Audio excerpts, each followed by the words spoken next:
Quality ఎడ్యుకేషన్కు fee రెగ్యులేషన్కి direct relationship ఉందని నా personal భావన.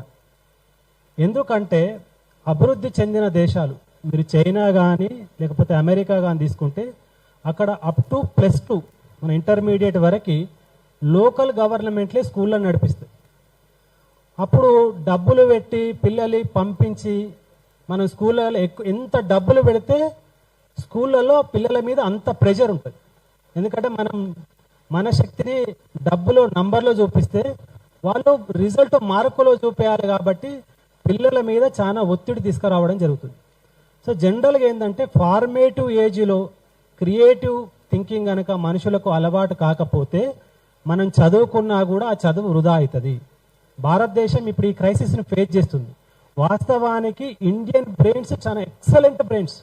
మనకు వచ్చిన మ్యాథమెటిక్స్ కానీ, ఆస్ట్రానమీ కానీ, లేకపోతే తత్వశాస్త్రం కానీ ప్రపంచంలో ఎక్కడ రావు.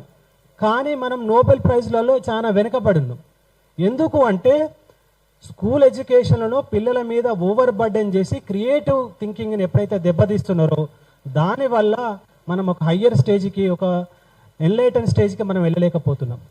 వాస్తవానికి ఒక నోబెల్ ప్రైజ్ రావాలంటే ఒక వ్యక్తి 40 సంవత్సరాలు ఎవ్రీడే 15 అవర్స్ ఇన్వెస్ట్ చేయాలి. చేస్తే నోబెల్ ప్రైజ్కు నామినేట్ కావచ్చు. వస్తుందో రాదో తెలియదు. కానీ ఇవాళ స్కూళ్ళలో ఏం చేస్తున్నారంటే only you have to come to the school, get the more marks, get good job అనే ఒక ఇండివిజువల్ ధోరణిని మనుషులలో చిన్నప్పటి నుంచే ఇంకల్కేట్ చేస్తున్నారు. ఇది కమర్షియలైజేషన్ ఎఫెక్ట్. ఇది పిల్లల తప్పు కాదు. కమర్షియల్ కమాడిఫికేషన్ వాల్యూస్ పిల్లలలో ఇంక్లూడ్ చేయడం వల్ల చాలా దేశం సమస్య ఫేస్ చేస్తుంది.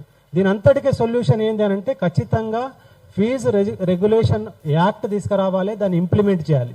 రెండోది ఏంటి అని అంటే టీచర్ల మీద కూడా, ఇప్పుడు ప్రైవేట్ స్కూళ్ళల్లో పనిచేస్తున్న టీచర్ల పరిస్థితి చాలా దారుణం. ఒక సైడ్ లక్షలలో ఫీజులు వసూలు చేస్తే వాళ్ళకు సరైన పేమెంట్ చేయట్లేదు. ఓవర్ బర్డెన్, వాళ్ళకు ఒక్కొక్క రోజు 10 క్లాసులు 8 క్లాసులు ఇస్తున్నారు. సో అలాంటప్పుడు అక్కడ చదువుకున్న పిల్లలకు కూడా ఆ క్వాలిటీ రాదు. కాబట్టి దీని మీద కూడా గవర్నమెంట్ ఖచ్చితంగా ఆలోచించాల్సిన అవసరం ఉంది. ఎందుకంటే దీన్ని కూడా రెగ్యులేట్ చేయాలి. వర్క్ లోడ్ను కూడా రెగ్యులేట్ చేయాల్సిన బాధ్యత ప్రభుత్వాల మీద ఉంది. ఆ విధంగా ఫైట్ చేసే శ్వాసాన్ని మనం కూడా తీసుకోవాలని కోరుతున్నాను.